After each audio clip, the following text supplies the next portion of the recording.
Right, thank you, everybody. Welcome to today's council meeting of today's date, 25th July. Could you please stand? Councillor Dalgety, if you could read the council prayer, please. Almighty God, as members of the Rangitikei District Council, we give thanks for all the good things of our district and the advantages we enjoy. We pray that you will give us wisdom and guidance as we conduct the affairs of this meeting.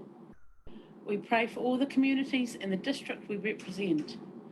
Help us to be fair and honest in our discussions and help us to work together in unity for the welfare of all your people. Amen. Amen. Thank you, Councillor.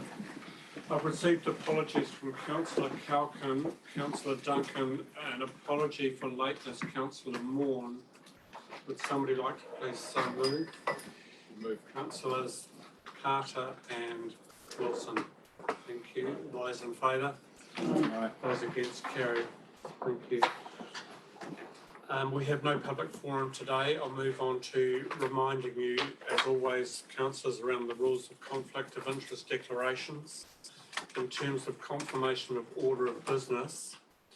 And we'll take 13.5, the Lake Alice Tower, to be dealt with as part of the agenda for the meeting today. And it can't be delayed for a subsequent meeting, as the Office of the Crown Response to the Abuse and Care Inquiry have asked for direction from Council. The Chief Executive, do you want to enlarge any further? I have accepted it as a late item. There will also be a late item in terms of Mayor's Task Force for Jobs and to public excluded. Any further changes of order of business?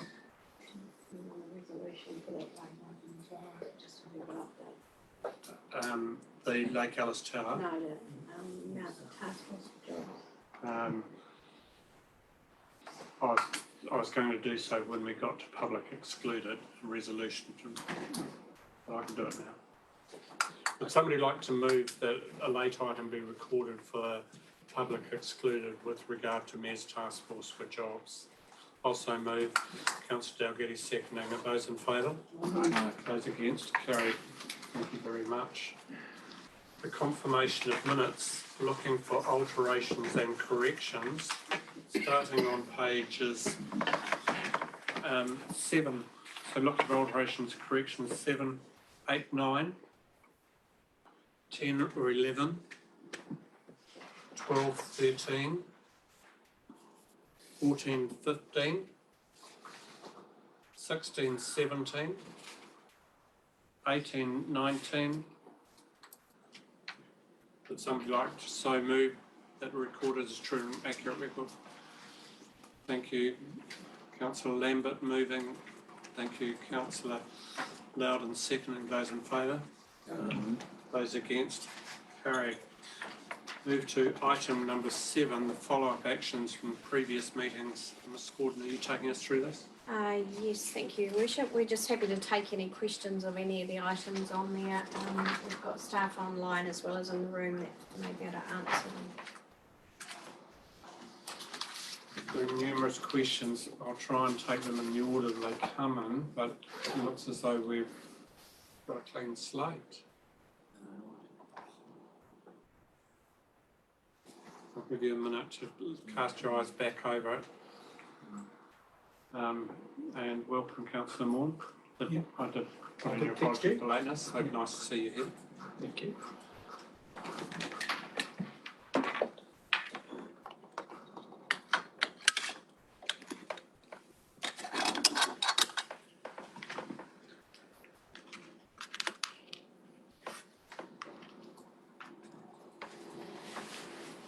No? Well, would somebody like to move the reception of it, please? Councillor Wilson, Councillor Hero. Those in favour? No. Those against? Carried. We're ripping through it. The Mayor's report I will certainly take as read, but I would like to record first of all an apology to Coral, wherever you are, in terms of your report in regards to the zone meeting. It was a pure error on my part that I didn't give you time to respond to that. Do you have any general comments you want to make about it? I know it's subsequent after the fact, but I presented at the Bulls Community Committee meeting as well. So no, you just thank the council for allowing me to go to the LGNZ. It's good. It's a eye opener, and I think I took from it not only the regional roundup, which I thought was fantastic, also the remits, understanding that more. Kia ora. thank you. And Councillor Dalgetty, before I forget and leave you out of the mix, would you like to speak to your report as the appendix item on mental health first aid? No, I think it's all as per Representative Dare. If there's any questions? Yeah, thank you. Yeah. Anybody have any questions around that?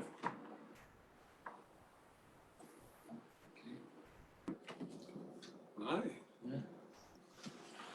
I'll take any questions around my report and the places I've been to, but I will ask after questions and give the opportunity to the Chief Executive. So as I've highlighted in my report, this will be the last full council meeting with Peter before he takes up his new position in Christchurch. And I said in my report, we wish you well, Peter. We thank you for your time here. But I'll take any questions and give you that breathing space to think about it. Councillor Rakawa. I just want to say in regards to the youth awards that were held at Te Matapihi at the end of the month was great.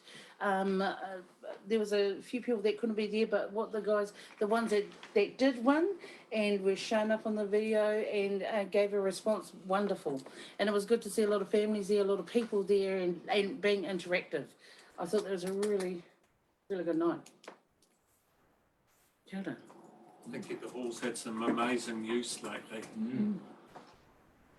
Except I have to talk to the last major users about how you put chairs away. Anything further from my report? Councillor Hero. Two things. Firstly, just to thank those councillors and yourself, the Mayor, with another head on, not as a councillor today, for being part of the presentation that was given by Te Arawhiti in Mokai Pātea Nui Tonu iwi negotiators, which I'm one of them. So I just wanted to thank everyone for the time. The questions that came in were really good, and so we have kind of done some feedback amongst ourselves about the questioning that came back in. I just hope that it enlightens. I feel like it was an enlightening hui.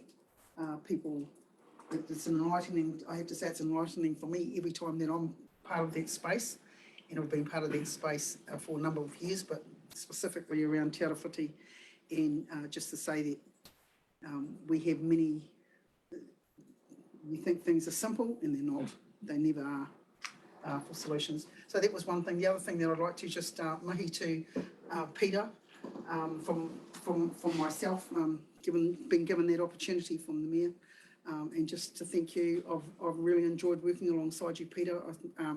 I look forward to bringing you up when I'm in Christchurch, which hasn't been for a long time, but if I'm ever down there, I expect to get a cup of tea when I leave. So I just wish you well for the future, and thank you for being and working as our CE over the last 4-5 years. Thank you.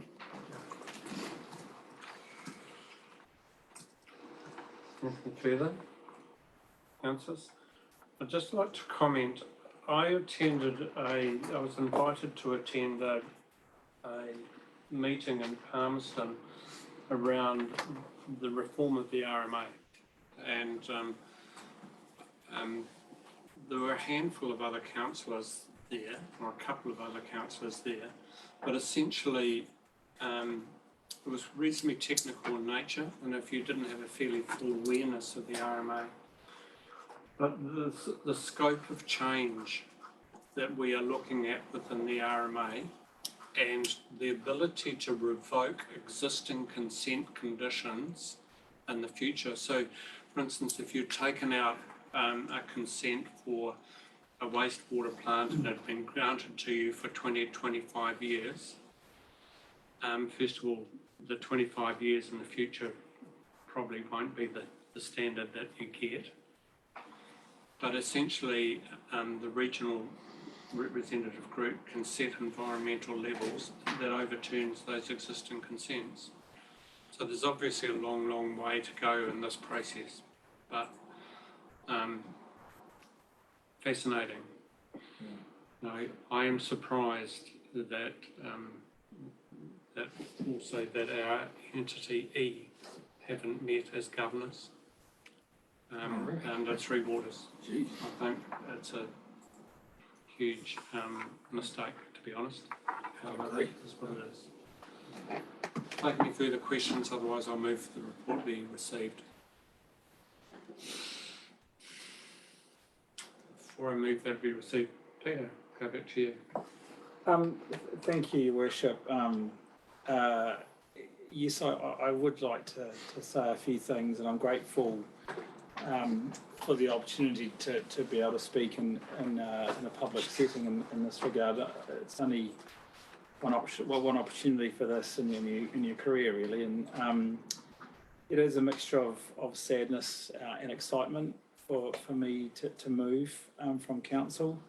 The sadness, but also the happiness I have is to leave such a learning environment. And I have to say, in the 4 years I've been here, I have learned a tremendous amount. And some of you have heard me say before, my knowledge and understanding of tikanga Māori and te ao Māori is stratospherically different to when I started, and I'm exceptionally grateful for that. Just how local government works is another thing that I've been grateful to learn, and also the power of a community. There's the things that touch me when I think of my sadness, but above all else, it's the operational team that I work with. I'll be sad to not be with them on a regular basis. They are a fantastic team, and I'm incredibly proud of them. My new job as the Chief Executive of Apollo Projects. A lot's been said that it's in Christchurch, but Apollo Projects is a big step up in my career. It's a big company, and plenty of staff, and all those kind of things that ambitious chief executives like to look for as they grow their career. Other things for me, other than it being a great career move, is when I spoke with the owners and they talked to me about their desire to focus on community outcomes and their desire to want to learn more about how Indigenous design and Indigenous sustainability principles can be included in their construction. Had it not been for the 4 years I'd spent at council, I wouldn't have valued those things as much as I do now. And it was that really secured it for me, which I go back to how grateful I am to have had the experience I've had in local government, in particular in the Rangitike. And yes, of course, I'm close to my kids and to Serena. But plenty of time for goodbyes. It's August the 18th, but Your Worship, I'm grateful for the opportunity to speak. Thank you. Thank you very much. No further questions. I'll move that my report be received. Looking for a seconder. Thank you, Councillor Rakawa. Seconding. Those in favour? Those against? Carried. Move on to item number 9, the Chief Executive's report, page 35. Pass over to you, Peter. Thank you, Your Worship. I will break it down as I normally do into areas of interest, and I'll pause for questions at any one point. I will ask Sharon to lead points 2, 3 and 4, one after the other. So Sharon, if I could hand over to you, please. Thank you. Good afternoon, everyone. And in relation to our point 2, the health, safety and wellbeing update, I am very happy to take questions on the dashboard, but first I'd like to briefly provide an additional update of a highlight that's arisen since this report was published. And that is particularly, I'm doing so because it's particularly relevant to those of you who are attending the upcoming LGNZ conference. You may recall in the past that I've spoken about opportunities we've had to be involved in some best practice case studies which showcase some of the work that we're doing in the health and safety space. And at the LGNZ conference, one of those case studies will be showcased at the expo, at the Working Wise stand. So that particular case study focuses on the way we've used a high engagement approach to improve our health, safety and wellbeing risk framework. So yeah, it's a really exciting opportunity to continue to grow our reputation. And certainly for those of you attending the expo, I would encourage you to stop by the Working Wise stand. We'll be showcased along with 2 other councils that Working Wise has been working with. Other than that, in terms of the dashboard, I'm really happy to take any questions.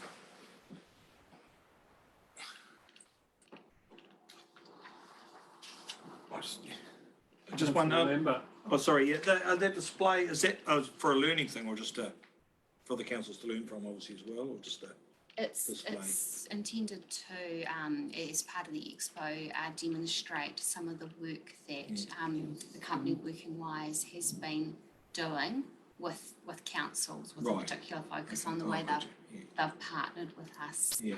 and the success we've had as a result of that partnership. Okay, so it's a result of the thing, yeah, okay, I've got it, yep, right. Councillor Hero. Oh, kia ora. I was interested in the 12-month exit interview summaries. And in particular, when it comes to the feedback that you've had from those that have gone through that process, I'm just assuming that part of that feedback you're getting from people that are stepping out of stepping away from us as an employer, you're using that potentially as a way to, if there were issues that were identified by those people and working around that. Definitely, it's we're certainly looking at one-off isolated matters as well as common themes, and both celebrating the good stuff, but also using the learnings as part of our continuous improvement. Right. Thank you. Councillor Moore. Yeah, on the exit surveys as well, the bullet points in 4.3 highlights leadership work environment, team culture, but also the reported reasons for leaving, relationship, work environment. So yeah, it's 6 of one, half a dozen the other, I suppose. Can't keep everybody happy.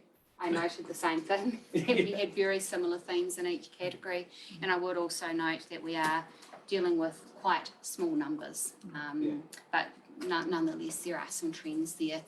And as per my previous response, we certainly do what we can and use any learnings to contribute to continuous improvement.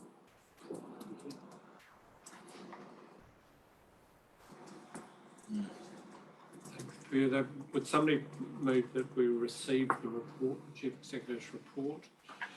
Councillor Maughan, looking for someone else. Councillor Wong, those in favour? Those against? Carried. Councillors, would somebody like to move the recommendation that we approve the revised governance health charter, or do you want to take us through this separately as an item? Okay. It's item 12. Do you want to do item 5 now too? Yes, certainly. So item 5 is a summary of our recent strategic risk deep dive. I'm happy to take it as read, item 5, and happy to take any questions.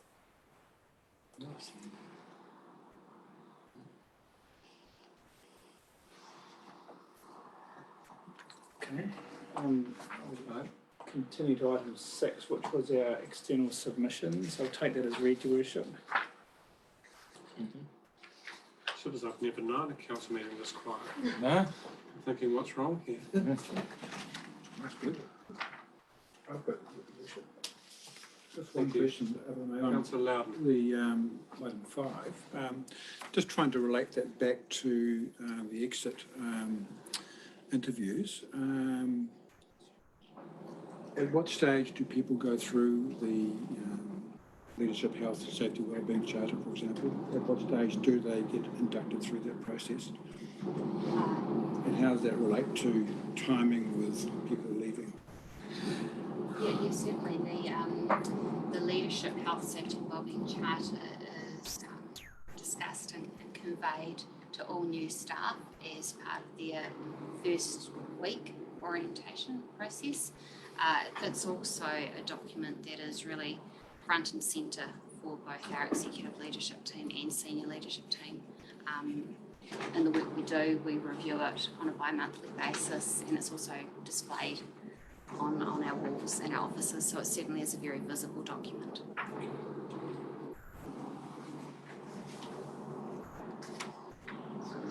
Thank you, Councillor Wong. Could I just ask just a bit of background to the this charter? It's a visual representation of. Perhaps we will, it was my mistake, I just looked at the governance safety, but it is an item under item 12. The representation of the elected members' commitment to health. Are the elected members involved in the charter, or is this a is it? What point are you referring to, councillors? Page 38, 12. So we're not at the Oh, we're not there. Yeah, Oh, Haven't I see. quite got there yet. Oh, we're quite there. I see. Oh, I thought it was. My fault, I jumped the gun. Right. Okay. I see. Right.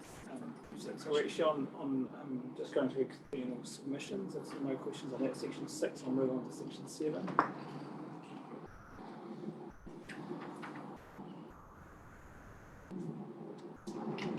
Questions on 7, I'll move to ask Galen to be prepared to answer any questions on section 8. Galen, do you wish to speak to it? It's probably feedback last month, so. Yeah.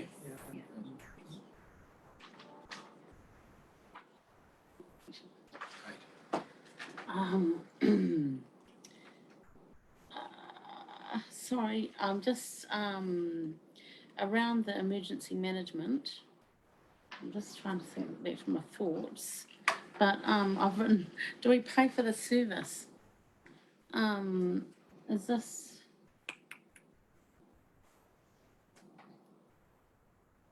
So obviously, things happened out at Ngāti Apa. And they assist us in that event.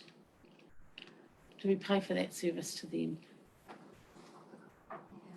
Not that I'm aware of. I need to check on that though. Thank you. I can clarify that if you want. Oh, Yes, I actually asked the same question because Bonnie had asked, and no, not at this stage, but they are looking to enter into an agreement with us if it carries on in the future. Thank you. Thank you. Point 9 is really there more for your interest. It's not a decision that needed to come to council. I could make that myself, but the interests of privacy are paramount in that agreement with Mr. Black. You may have seen media of other councils who have had to reverse some of these kind of decisions, but the approach was done very, very differently to the one that's being proposed here, which is why I'm comfortable to report it as such. A question from me with regard to this. You know, we've recently had 31 graves identified from RSA people at Mount View. It may be a presumption, but I would presume that there were more people that were interred from Lake Alice that were not RSA. Yeah. So have we got any idea of numbers? That's precisely this. Yeah, but there's no anecdotal stuff that.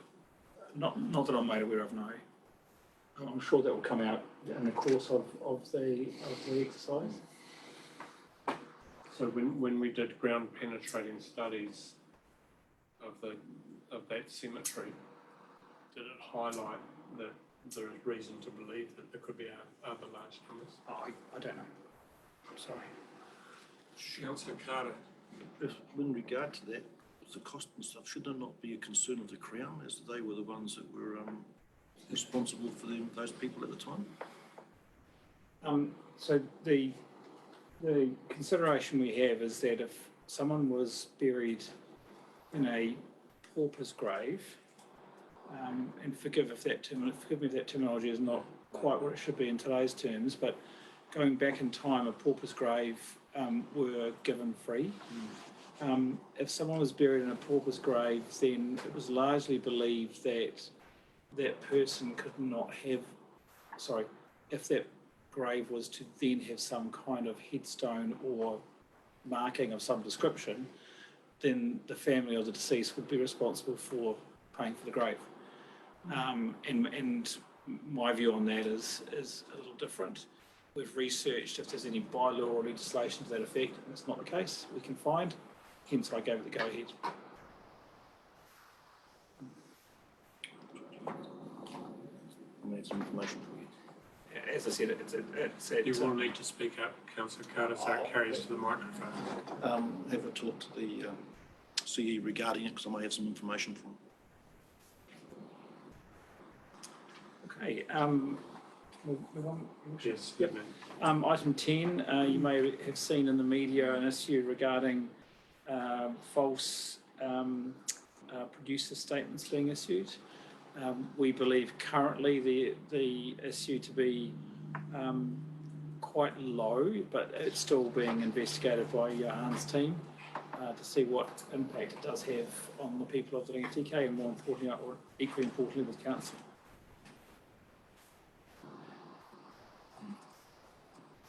Can you give us any insight when you say low, we're talking under 10? Yes. Just clarify, when you're talking low in numbers or low in significance? It could be taken two different ways, the comment of low. Yeah. Forgive me if I'm sounding, because we haven't gone out and spoken to all of the people, I don't want to reveal too much. It's a process that we're going through. Certainly, there are two things that Johan's team is considering. One is those where there are producer statements on building consents for a property, and I believe, Johan, there's only one that you've found so far? Correct. The other is on seismic assessments, and I'm not sure of the number of that, where this engineer has signed off seismic assessments. Is it less than 5 so far? Correct. Yeah. I'm happy that that's all the information you can provide at this stage.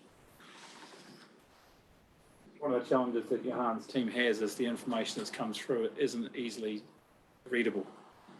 Yep, it's a lot of investigative work that's required. And this is multiplied by, there's well over 1,000 individual cases throughout the country. Do you want to add to anything there, Johan? No, thank you. So, is there any learnings in place so that the next man can't do it? Do you want to ask Johan to speak? Yeah, sure. Thank you, Your Worship. Through Engineering New Zealand, they are proposing some ways of trying to future-proof it, but unfortunately it's not mandatory, so it depends on each individual engineer whether they use a system or not. So in most of the current cases that we're dealing with, the producer statements were produced directly by the engineer, not through the engineering portal, which tries to prevent people using signatures or registration numbers that don't belong to them. So the system is in place, but it's not mandatory for engineers to use that portal to issue producer statements.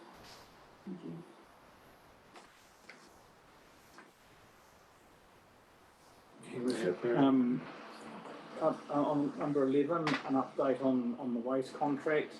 I see Arno is online. He is sick today, so I'm not going to ask him to join, but thank you, Arno, for joining. We're at the end of that process. We have given a council resolution of being able to reduce the price.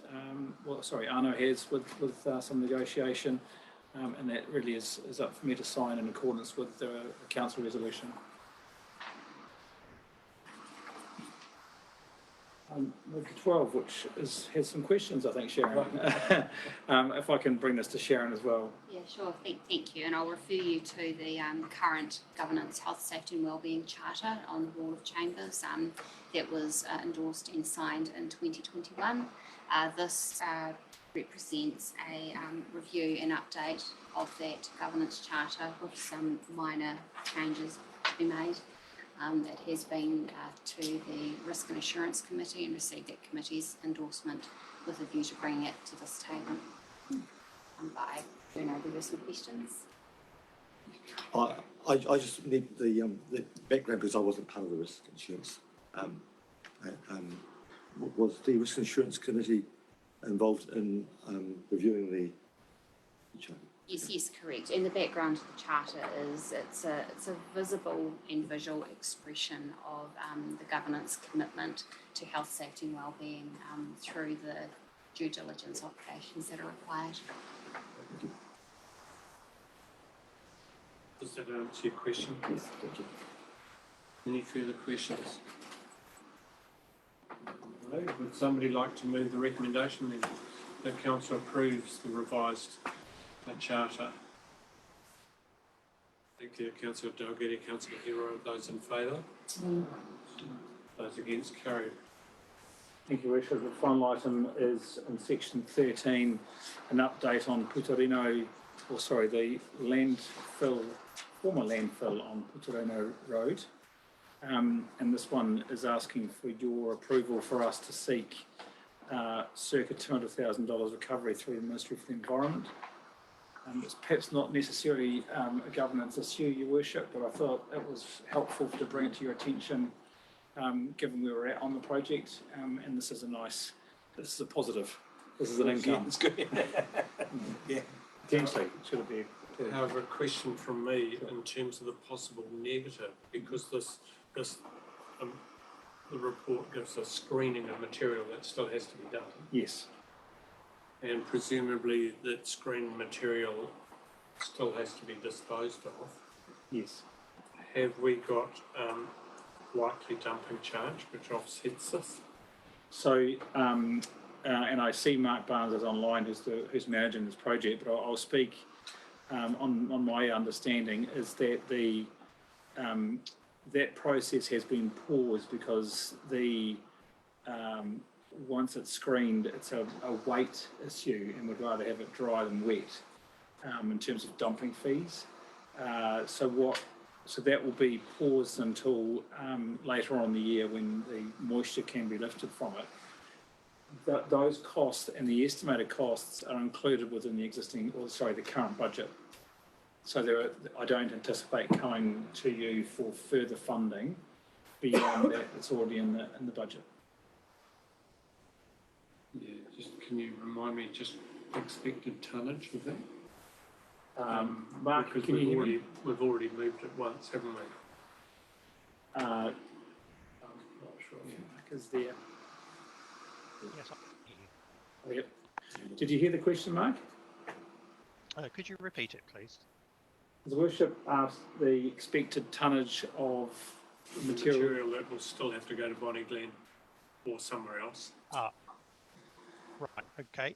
In terms of the material that could potentially go to Bonnie Glen, it's approximately, it could be about another 124 tonnes over and above what's already gone.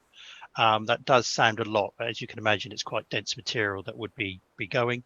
And there is still some screening to be done, and that material tonnage that I just mentioned is an estimate based on what has been screened to date and what has gone to Bonnie Glen. Councillor Moore. I want to ask a question, but I've got to declare a conflict of interest because I'm looking for the landowners. Can you declare the conflict first, and then I'll declare a conflict of interest. Decide whether you can ask the question. Okay, I'll declare the conflict of interest because I am working for the owners of the property where the Putorino landfill stuff was stored originally.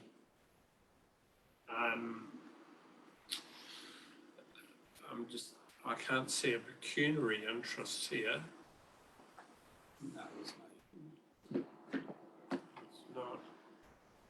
a clarification more than a question, probably. All right, to ask your question and I will then rule on it. depending on the I just question. want to know, I've saw all this stuff carted out. It's gone to Bonnie Glen, so it's just sitting there. It's only clarification, sitting there to be sorted. And the contaminated stuff buried at Bonnie Glen, is that right? And then it's going to be, what happens to the rest of the material once it's been? So, haven't got it quite right, but very close. It's gone to a site in Manawatu, which can accept the material, and then there's a contaminated material which would then go to Bonnie Glen. Have I got that right, Mark? That's right. Are you happy with the explanation? Yeah, no, it was just Okay, a bit different thank to you. what I thought was happening with it when it was So recommendation 3, Your Worship. Yep. Recommendation 3, would somebody like to approve the final submission to recover the 200,000? I think we'll be quite keen on that. Yes, very much so. Councillor Lambert moving, Councillor Maughan seconding. Those in favour? Those against? Carried. Thank you. Thank you. Because I'm jumping into moving and seconding where I see no evidence of somebody wanting to question, please, if councillors flick up your hand or yell out if you want me to slow the process down. Thank you. Carry on. I know it's me finished, Your Worship. Thank you. Thank you. Move to the amendment of fees and charges 10.1, and there are some tabled reports here with regard to change. Is that what you're looking at? Just one, if I can make one comment, Your Worship. Certainly. So in, firstly, an apology that this is coming back again, but we only picked up the 5 cent denomination once we realised the non-cash versus the cash at the transfer sites. And also just one further change if the council would consider it, it's on page 83. Raj has asked that we also look at that about 3/4 of the way down the page, the automotive oil. It's currently 0.32 per litre, and he'd like to round that down to 0.30 per litre. Just so we will do a check next time to make sure there's no funny denominations when we apply the CPI. It just could pose a problem with cash again if there's a 3 litres for 6 cents or something. The great thing with it is a little wee bit messy, and I can understand how this has arisen because we adopt these processes as part of the annual plan. However, the saving grace here, this doesn't change a rating resolution in any way. No.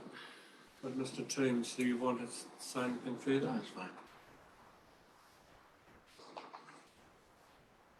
Would somebody like to receive the report? Councillor Wilson.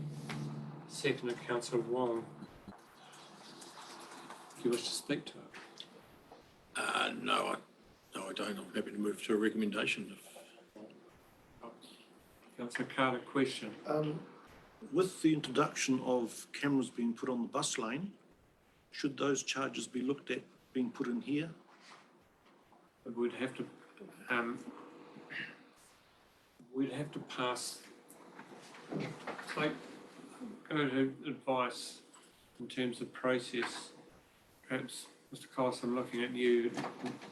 Sorry, Your Worship, if I understood the question correctly, the enforcement part of the cameras will be an infringement fine which is set in the legislation already. Thank you. Councillor Rakawa, question? Under the hall charges, for regular users, do they still need to supply a deposit every time they use it? Quite often they just pay one at the start of the season and then at the end it will be refunded. Thank you. Right, I'll put it to the vote that we receive the report. Those in favour? Those against? Carried. Thank you. And would somebody like to move that council adopt fees and charges? Councillor Wilson moving, seconded by Councillor Loudon. you wish to speak to it? Only to say that this is just a tidy up of a document that has floated around council on a number of occasions. We have reviewed it, we've seen it, we've had a couple of reports, we've spoken to it directly at workshops and other such matters. So I see this is just a tidying up of a legislative matter for us. Are you happy, councillors, to put it to a vote? Those in favour, those against? Carried, thank you very much. Moving to 10.2, the adoption of the 23-24 revenue and financing policy. Our Chief Financial Officer of the most exciting sector of council, as we've been told, led to believe. Thank you very much. But very similar in substance to the previous item. It's a bit of a tidy up paper as a result of some of the fees and rates movements for this financial year, obviously changing. The revenue and finance policy looks at each activity's mix of funds. So where fees go up more than, say, rates go up for a particular activity, then the size of their piggy gets bigger. This is all the revenue and finance policy is. It just shows the mix of revenue. What we're saying here doesn't change any rating income. It's just the mix between fees and rates. And it was consulted on as part of the annual plan. So this is just tidying it up, yeah. Did we just miss the adoption of this in the schedule of the annual plan? You can adopt it when you do the annual plan, or you can wait till after the annual plan, just in case the annual plan changes, in which case you've got to go back and change the figures anyway. Plus it was workload as well, just tidying up the actual policy. Okay. Questions? Councillor Wong, Finance. Just a very, I noticed it's a very minor amendment. I looked at the council website for the one that was adopted in June. I couldn't see any differences. No, we consulted on five changes where just one of the little pigs might have got a bit bigger and the big pig might have got a bit smaller. Might do a spot difference. No. I'll show you. You've on that basis, are you happy to move? Yes, I'll move. Looking for a seconder to it? Councillor Wilson seconding it. You wish to speak to it? No, I'm quite happy with that, thank you. Any other questions, speakers? Put it to the vote. Those in favour? Those against? Carried. Thank you very much.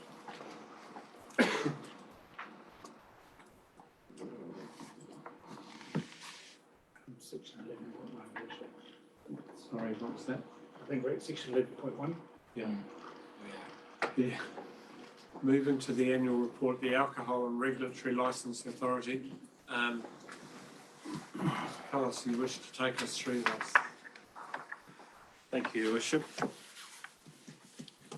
I'm happy to ask if the report be received as read, and I'm happy to answer any questions if there are any questions from council. Councillor, do you have any question? No, I'd like to receive the report. You move. Councillor Hira, you wish to speak to the report? No. There are no questions at all around the report? I have one. Thank you. Councillor Wilson. Thank you. So looking at the licence applications, referring to page 4.7, these numbers and fees, do they fairly reflect actual costs in these charges? These costs, fee to paid? Unless I'm reading that wrong. So Annual fees for licences received. page 100. Yep. Yeah, sorry, I was on a slightly different page. Yeah. So the fees are set through legislation, and there's various. It's quite a complex system behind the tables. So it ranges from very low to very high risk, and each of those categories contain a licensing fee, because it goes about obviously in enforcement as well as the administration of the premises. So the higher the risk, the higher the fee. The lower risk premises, the lower the fee. Yeah, I wonder if there was something like that in behind those changes. Yes, thank you. A couple of questions from me in terms of page 102, the off licenses, leaf and petal florist. So they sell wine Of course, as part of a bouquet or a, so yeah. that makes sense. I looked at the other list and I thought, how's this one slipped into that category? And have there been any off-licence applications that have been declined? Not that I'm aware of. Okay, thank you. Any further questions, Councillor Dalgety? So the management, page 100 again, the management certificate fee, well, I assume that is the one that's paid to the ARLA. Is that 1,900 for a manager's certificate fee?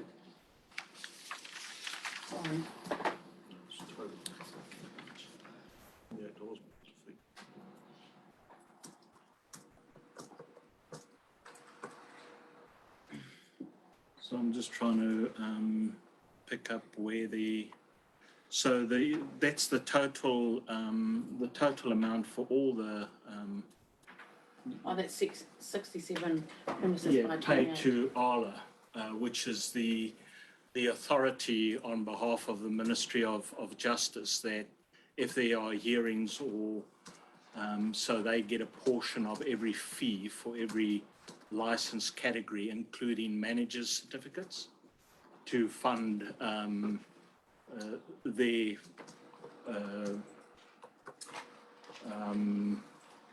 functions under the Act. I see now. Thank you very much.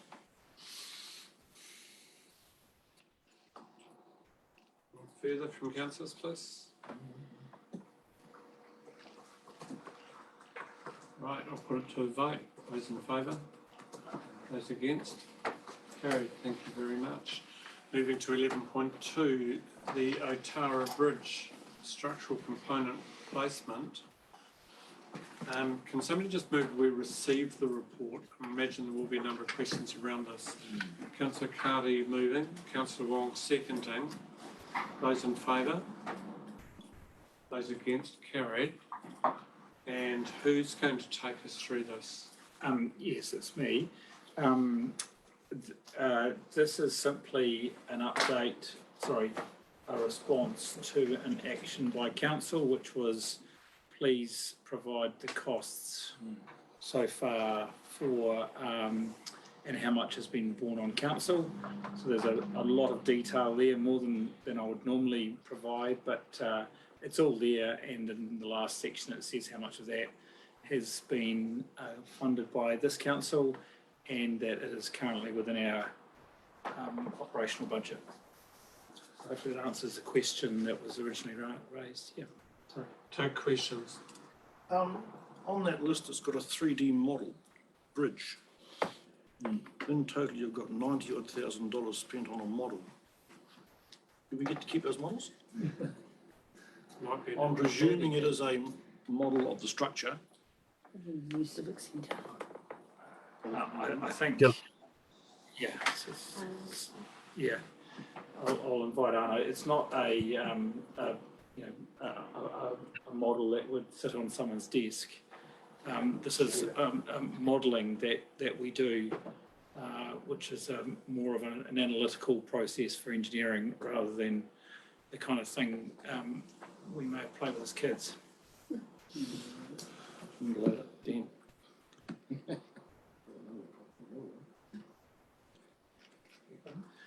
I think the council referred to a 90 grand spend. I think the figure's 39.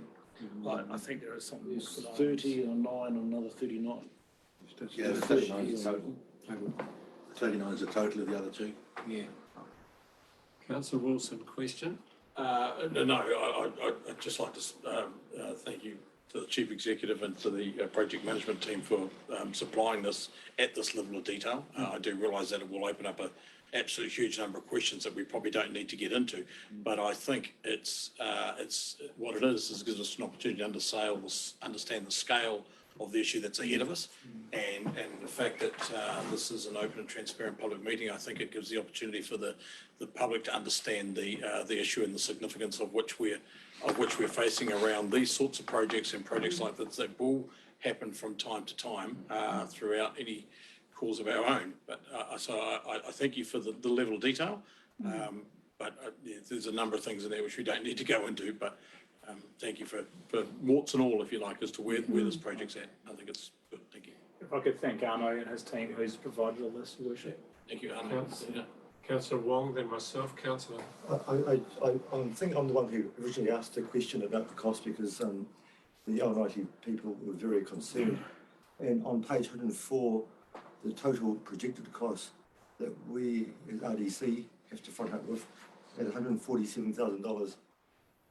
I think if that's the figure that we're maybe looking at paying totally after we get a refund from NZTA, that's a far better figure than what we perhaps would have been led to believe.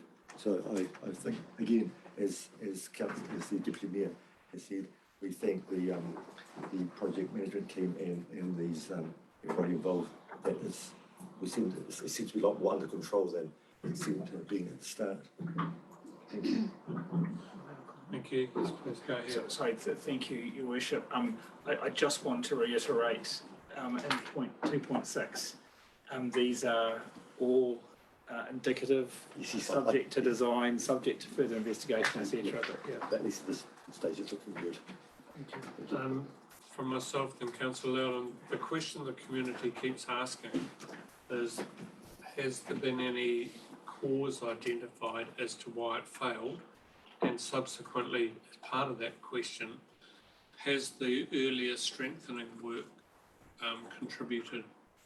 Does the model show up any indications of cause? I intentionally didn't want Arno to be contributing, given he's not well.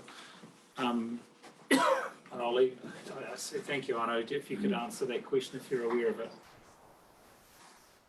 Thank you, Peter, for the opportunity. I'm not certain, to be honest. The model, how it works, is a mathematical model to try and understand how the load will move through the structure as something will cross it, and that's how they determine how to design and you know, how large things should be. I'm not sure if this looks at the cause of it, but rather look at the repair of it, so how big things should be and how much load it should carry at what point. What we do know is that it's been a bridge strike, and so rather than, as Arno said, rather than focusing on the direct consequence only of the bridge strike, we're looking at what is it going to take to repair the bridge, and there's been other areas of decay, etc., that we can address at the same time. So we're bringing it up to the standard we would expect. Councillor Loudon, Councillor Moore. Just on table 3.3, administration and contract management, is that an internal cost or is it external? Councillor Moore. Waiting for an answer. I'll just, on the bridge, cause of the bridge damage, nothing to do with that, but just to note that on the website it says that it's contractors are looking at moving it back to where it was structurally before they did some work on it about 5 or 8 years ago. There's something on the website that says looking at making it not fixed, I think. And it was updated by Manawatu District. That may be what some of the questions have been asked of me. Staff, do you? No, I looked at it before, but I can't remember the exact word. Maybe Yeah. council could provide that information to me, and I'll. But if it's on the Manawatu District Council website, I have any control of that. District Council.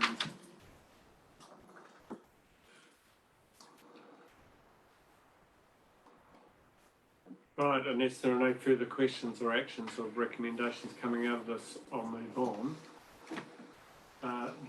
The Taipi Domain Master Plan. That's I think we're at.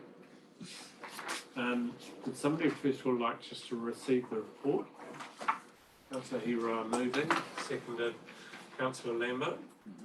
Those in favour? Those against? Carried. And who do you wish to take us through this? Well, this is a fine piece of work by Arno, and I'm very proud of the work he's done on this and the team he's employed to do this.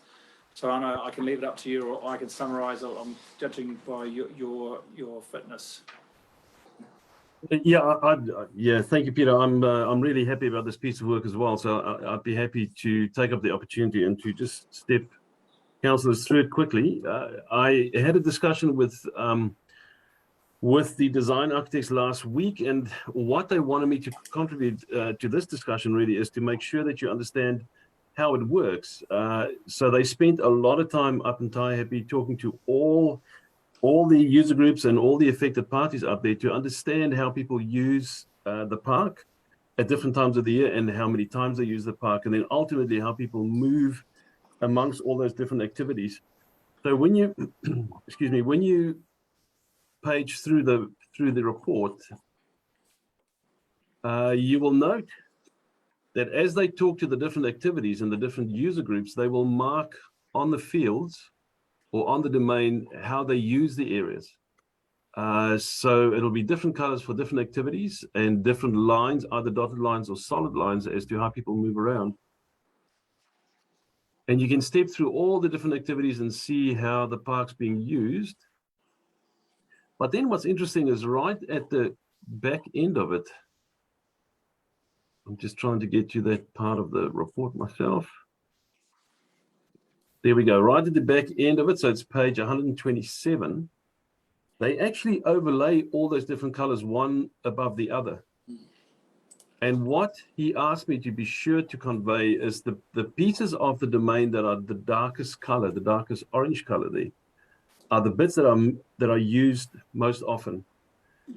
And whatever we do as a council moving forwards in this domain, we always need to refer to this to be sure that whatever we plan to do in this space, that we take into consideration, is it used a lot or maybe not that often? And if it is used a lot, who's using it and how do we account for that?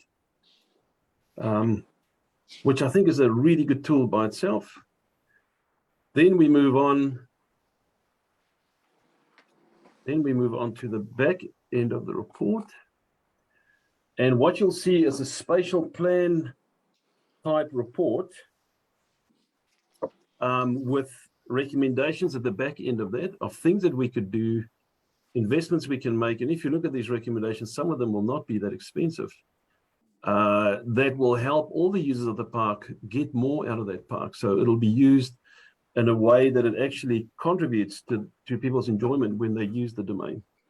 And obviously these are the kind of recommendations that we will then include in the 10-year plan, and slowly over time we'll start implementing them and make the space make the space work better. The other interesting thing that's come out of this plan is if there are community groups that want to do interesting things going forwards, at least now we can have a look at this plan and advise them exactly where the initiative that they have would actually add the most value. And a good example that happened with me last week that I thought this is such a good example of how this thing will work is a tree planting in the domain. It's planned in the near future. We could quickly grab this and be sure that the tree is planted in the correct place. It's not going to obstruct any of the movement routes or access to anything. It's going to be in a place where it'll work well for the domain into the future. So I thought that's just a really good simple example of how we can use this tool. Now also that we've seen the results of it, we think it might be worthwhile considering doing some of the other domains. That we have a similar structure and a similar spatial plan for all our domains going forwards, and we know what we want to do, and we can work some stuff into the long-term plans.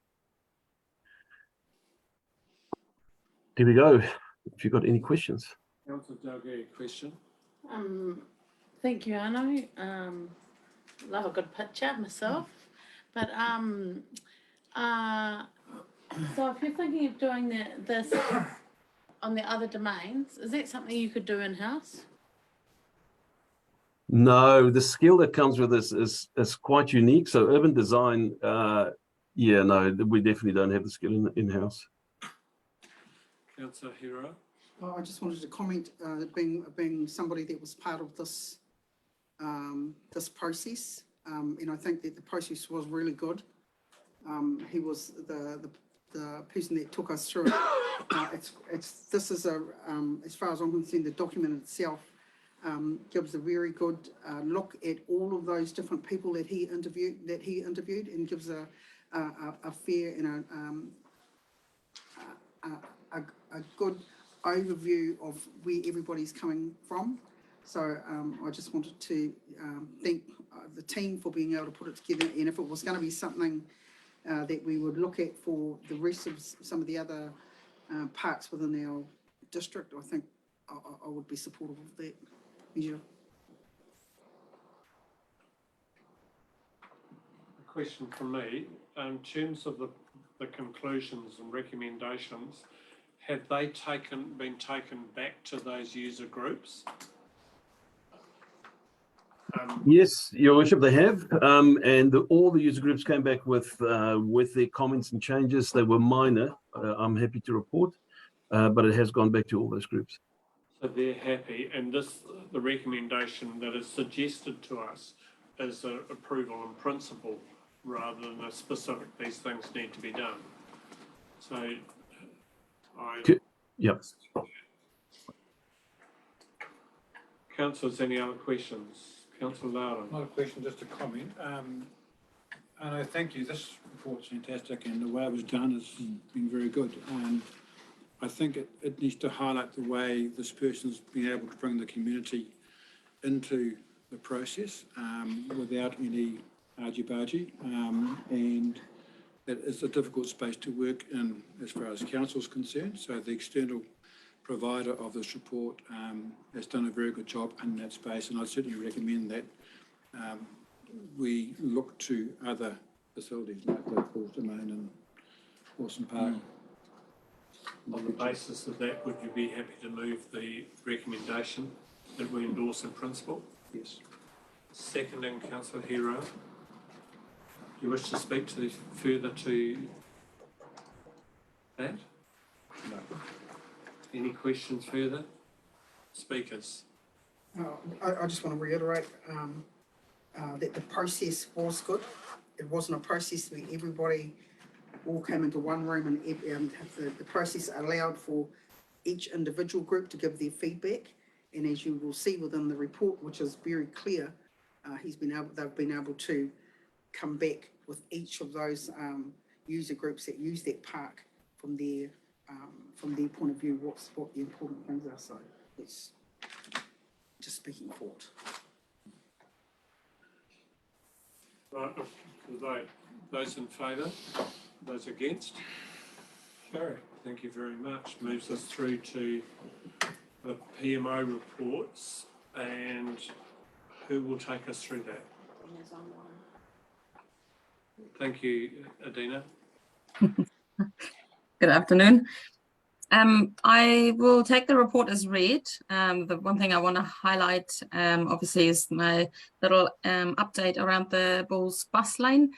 When we were looking at what is the right way to work with infringements in the bus lane, we basically ended up coming up with a bit of a software situation.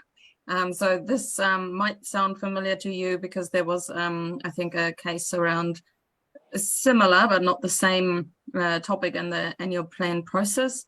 basically what we wanted to highlight is that there are now a huge number of cameras that we are owning and that we have invested into through different projects. All these cameras provide obviously an added security and safety to our properties, which is a good thing. Now we're coming, unfortunately, to a point where we have to really review the way that we use these cameras and how the footage would be processed, basically, because there's obviously such a large number that could easily be a full-time job. So basically, we just wanted to highlight to you that we're further investigating how we can best make our current software work and how we can include these ANPR cameras that would be an ideal solution for the bus lane. So just as an information for you. And then, yeah, if there's questions to that or comments. Yeah, just on that one, Dina, it's Dave here. I was looking at this with some interest, and I think it is probably quite a good idea that we do review this. But it's all about the software and the capacity and the capability of our software to integrate with other systems. So when reviewing it, my suggestion is that we don't just focus solely on what systems we use internally, but what is our connectivity to other transport network systems that might be out through Waka Kotahi with roading and other people, so we can get an idea that we've got software that'll be able to talk to and communicate with other agencies. Just throwing that one out there. Great, I'll make a note. Actually, we can take this report in sequence. If we assume that 1 and 2 should be straightforward, their explanations in terms of the project overview. 3.1, does anybody have any questions around the wastewater Martin de Bulls? Bearing in mind, for those online, we have dealt with a number of these issues fairly extensively through assets and so on, in terms of reports.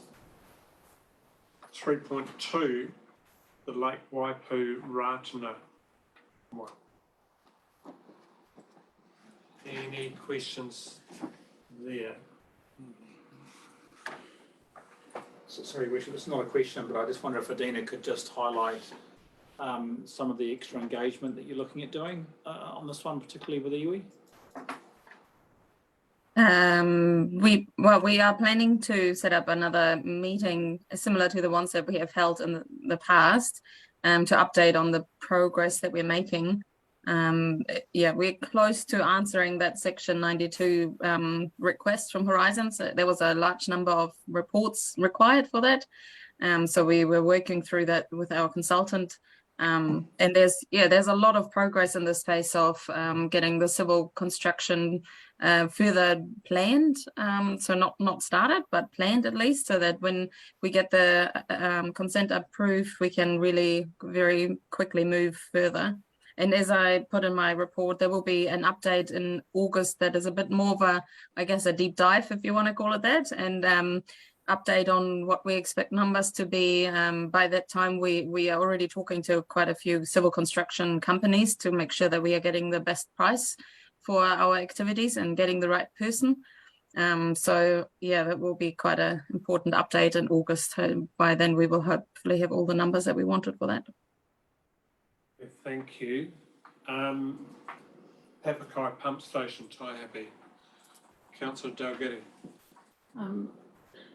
Thank you, Adina. I've got 2 questions.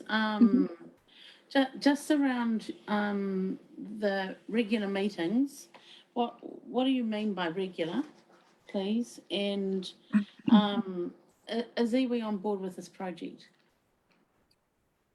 Well, with the Papakai pump station, so in the report, this is just the pump station that is in Papakai Park, that is pumping the wastewater to the treatment plant. When Damien was still with us, he had regular updates via email sent to the group that is interested in that space. And yeah, we have tried to continue. We had a few site visits when Damien was still there, and we had a meeting last week as well. So we are trying to keep very regular updates. And on this project, everything is going really well. Everything has been installed that they can work on at the moment. The big tank is coming in October. So that's the last piece, and then we will make good of the space that is there, or the construction company will do that and do some planting so that the site looks nice for the community again. Second question. Supplementary question then, councillor Hero. Supplementary question, councillor. So is my understanding correct that on the treated water is still going back into the Hatapu? So Are you talking the pump station, or are you talking the treatment plant? Treatment plant. Yeah, the treatment plant, the consent hasn't been lodged, the interim consent, but we're looking for the treatment plant. We're looking at quite a number of short-term improvements, which is the budget that has been granted by council for this annual plan. So we have had a couple of companies look at the improvements that are possible on that plant that will significantly change the quality of water that is going to the river. But until there's an alternative solution, we, at the moment, yes, we'll have to discharge to the river. Councillor Hero, if you think about it, I can come back to you, Councillor Dalgety, but Councillor Hero. So given the answer that's just come back from Dina, my question really was just for confirmation that the system that we currently have in place for the wastewater, the Papakai wastewater pump station is not discharging.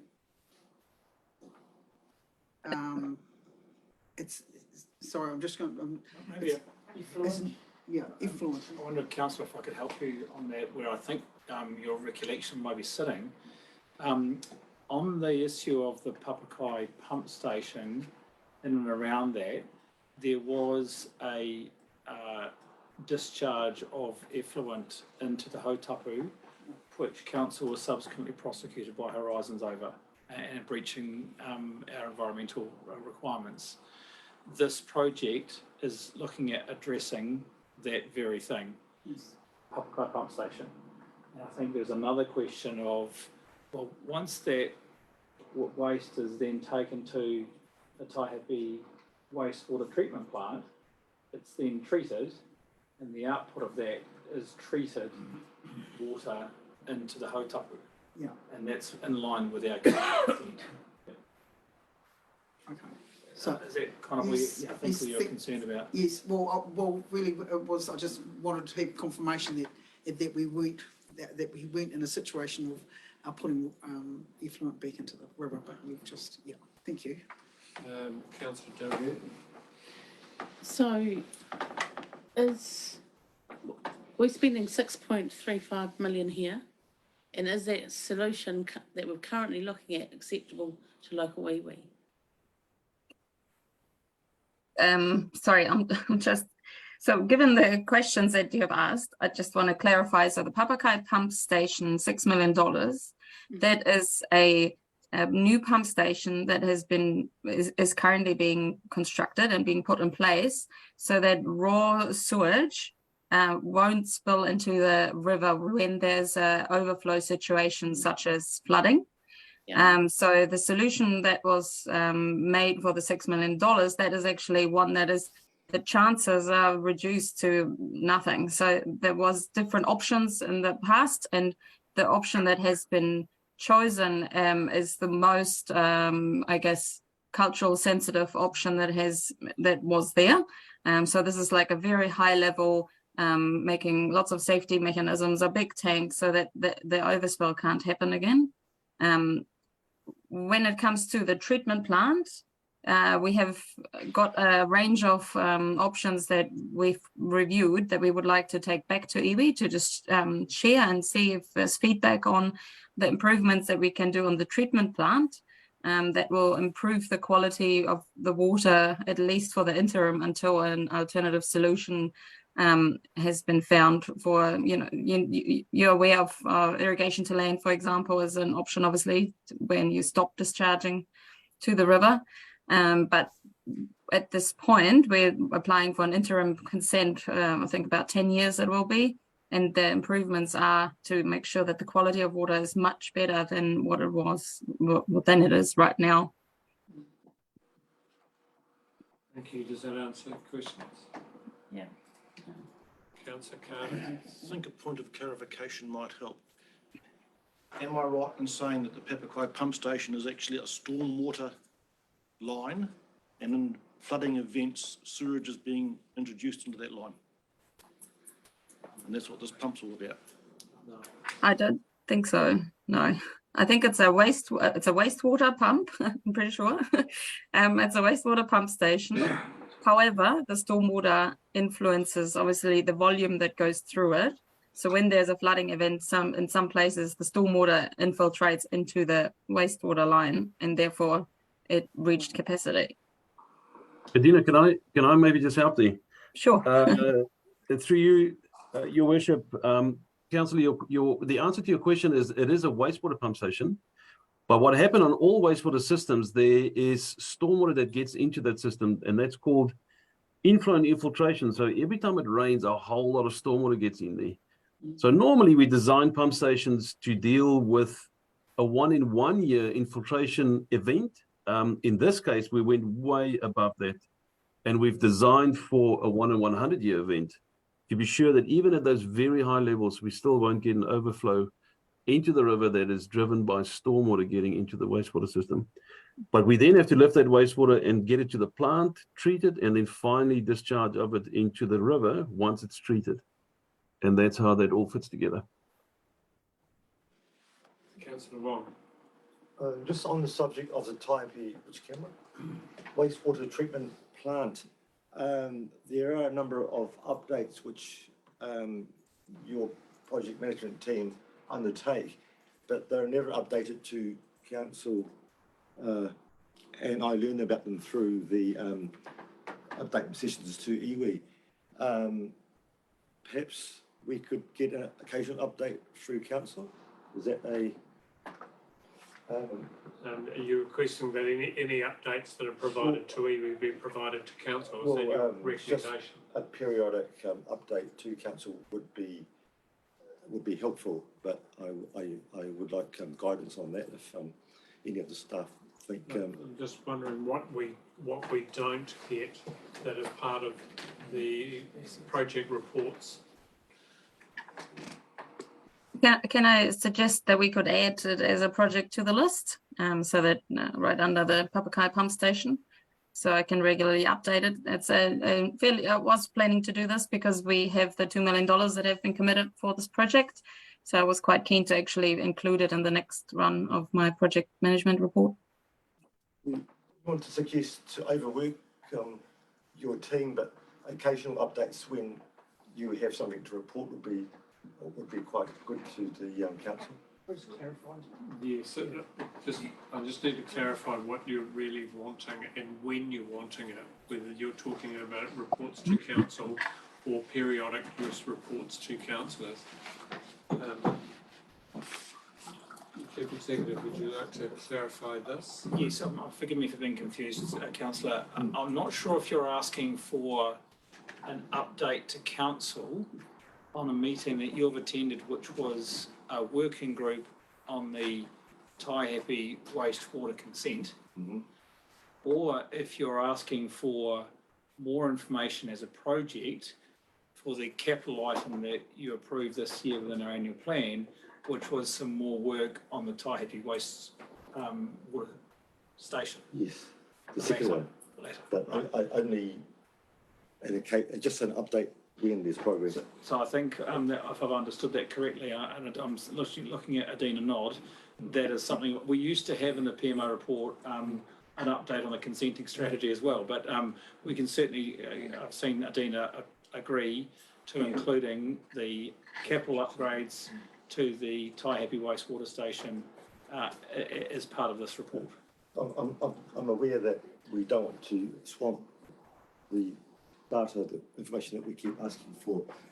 We would like to be updated with changes and to be kept abreast of changes. Is that? Yeah, reasonable. Yeah, that's fine, Jeff. Yeah, I appreciate your concern. So, but it will be, yeah, I will be able to add it to the report. Thank you. Thank you. Councillor Hero? So this question is for you, Your Worship, just to help get this right in my mind. When and if we as councillors are part of workshop meetings with public in different projects, and we want to, and there's an opportunity for us to feed in, is that come straight to you? So there was a resolution passed by council which included councillor representation on that specific working group. That was a decision by council, not by me. Occasionally I could be asked by staff to appoint a working party or group to something, or I could have a discussion with the chief executive around a potential need for it and raise it as a conversation there. That hasn't been the case. So I'm not sure where originally the membership was appointed to that working group, but it was certainly a council resolution to do so. And there have been a number of those resolutions in the past. So subsequent question, I wasn't necessarily just talking about this, I'm talking about any of them, anything that any of us may be saying. Yeah, so something that was coming up, there was something that was raised or something had happened during that meeting. All I want to know is what would be the process for us as a councillor to come back if there's something was happened at that meeting that we would like to put to either the CE or to yourself. Would that if there was something that happened at one of those meetings, the process would be to approach me and probably the chief executive together, and we'd have discussion around exactly what you're searching for and what council's proposal in terms of dealing it would be. Thank you.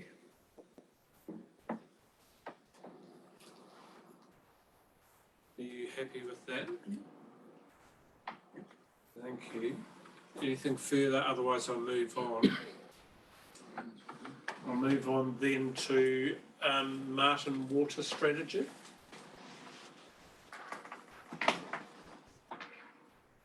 Any questions there? As I understand it, because I happened to bump into the well drillers while walking around the dams, they've got a 100-ton crane in there today. I'm not sure if you're aware of that in terms of staff, but it was just mentioned to me that they're lifting the liners in today, lifting pipes in today. Any questions around that? We'll move on. No, move on. Thank you. Tai Happy Amenities Building. Anything there, Councillor Moore? I'm just looking at the actual spend to date, Adina, at 4.4 million with a budget of 4.6. Is that getting pretty close to completion? Because if you come in 200,000 under, congratulations. Oh, we have got some more invoices to come in.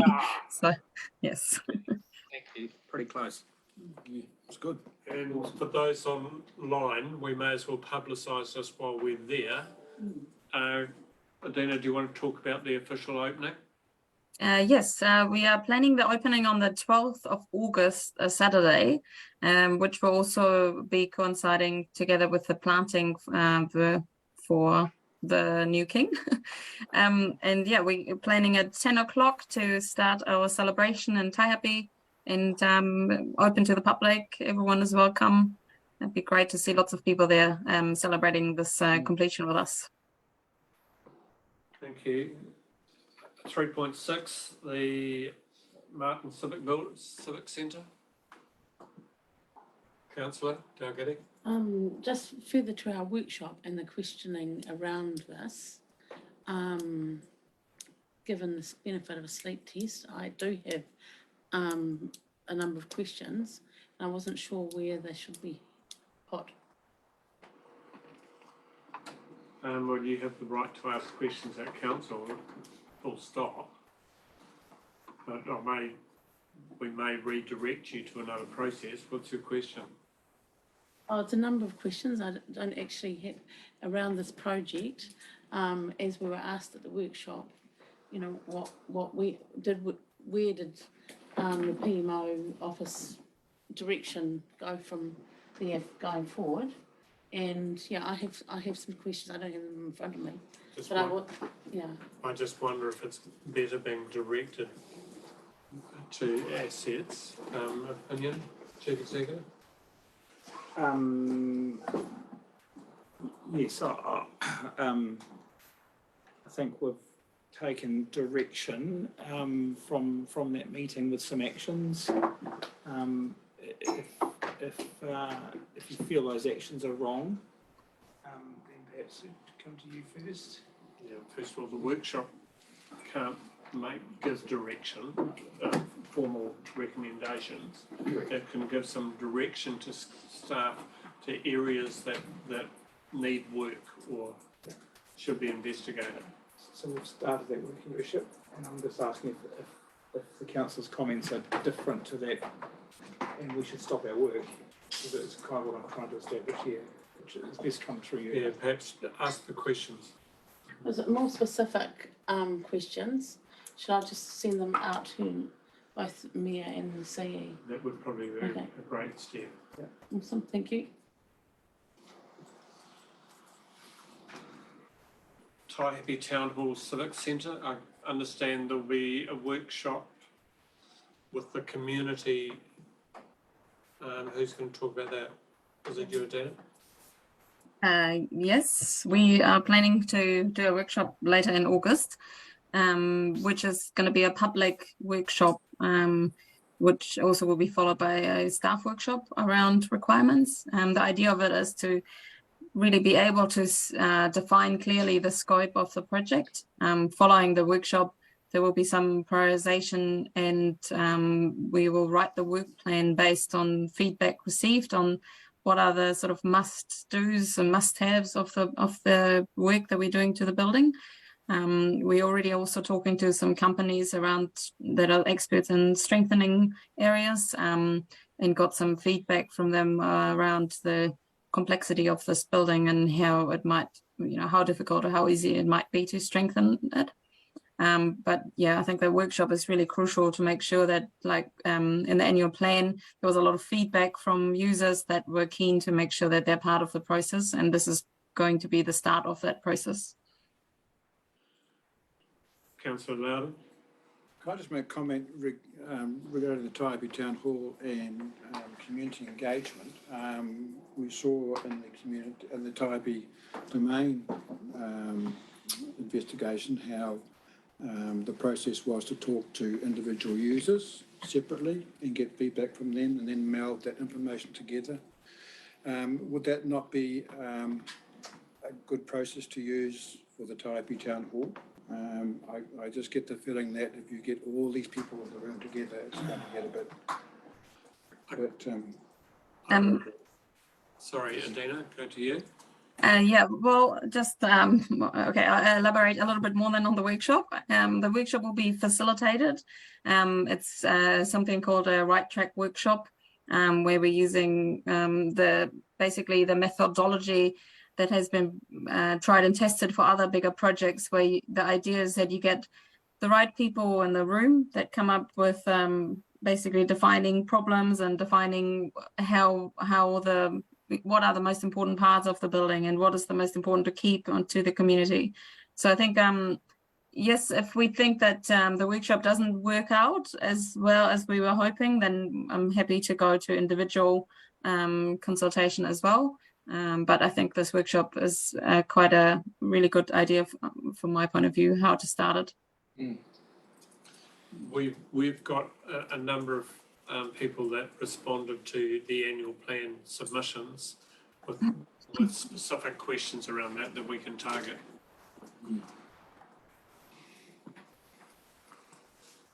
Anything further? Right, move on. The Martin Industrial Park and Rail Hub, there is an item there in public excluded this afternoon. So unless there's something of general nature and principle than that, Councillor I Lowe. just have a question, if I may, and I advise of my conflict of interest in the space. Just be careful, if you raise a conflict of interest, then it's probably inappropriate for you to raise it as a discussion item at council. And perhaps, and I think the process there, when you declare a conflict of interest, if you then want it raised, it would be appropriate that I have a look at it to see exactly what you're asking. But I'll take some guidance from the Chief Executive. I think the process, Your Worship, is consistent with other speakers. I know Councillor Maughan had a declared conflict. You sought to understand that before that was allowed to come to the table. You're right as chair to assess the comments. Yeah, can you give me some idea as to what you're asking about? Those are the questions if you want to. Yeah, thank you. Can I come back to this? And we'll just move on at the moment. The miscellaneous projects and updates, the Bulls bus lane.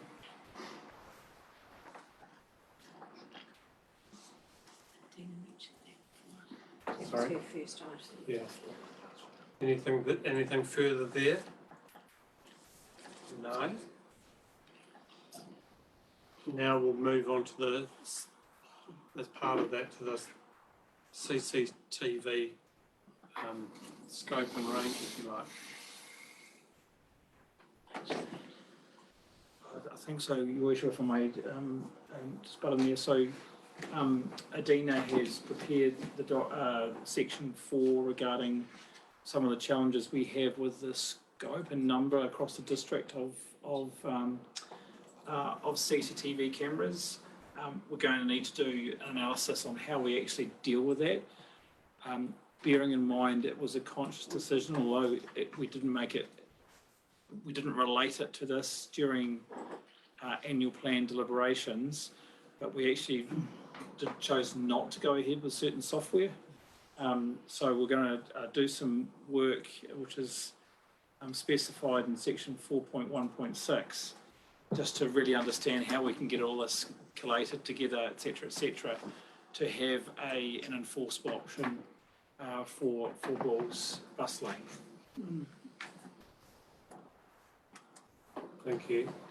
Councillor Maughan. Just on the CCTV, there is other cameras around in Bulls. There's one on the rat hole and, up the main street. Do they link into any of our system, or is that how are they monitored? Are they monitored by the police?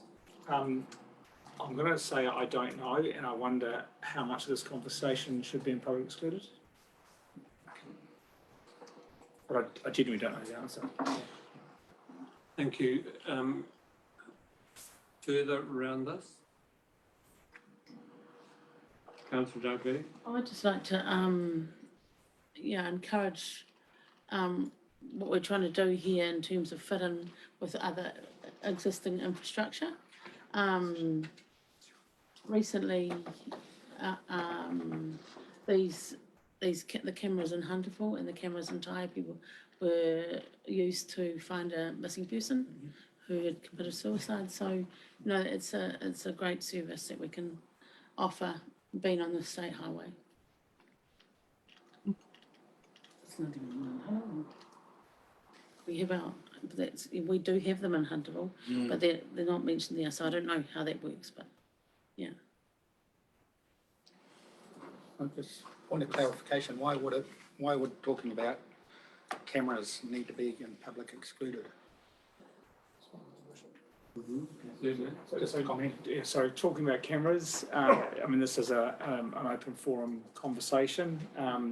I was just mindful that there will be a certain point where I feel that the anonymity of cameras, which is the purview of the police and not of council, shouldn't be a discussion in an open forum. If you've got questions, I may have to consider that as public excluded. I'm not saying that what we've discussed so far even gets close to that. I just was mindful of where your thinking may go. Excuse me. you wouldn't know where my thinking.